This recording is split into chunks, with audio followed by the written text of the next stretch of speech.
Praise lord. యేసుక్రీస్తు నామములో మీ శుభమును తెలియజేస్తున్నాం. ఈరోజు చక్కని సంభాషణ మనం గమనం తీసుకురావాలని ప్రభు ఇష్టపడుతున్నాడు. ఆయన శిష్యులు సముద్రం మీద ప్రయాణం చేస్తున్నప్పుడు పెద్ద సముద్రము ఉప్పిన పొంగిద్ది.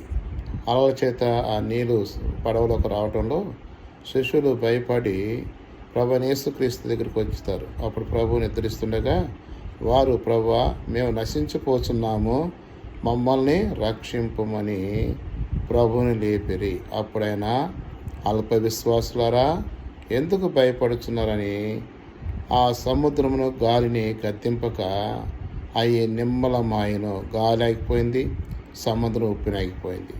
అంటే ప్రభు వారితో ఉన్న వారు భయపడుతున్నారు. వారు ఏమనుకున్నారంటే, ఈయన ఎట్టివాడో, ఈయనకి సముద్రమును గాలిని లోబడుచున్నాయి.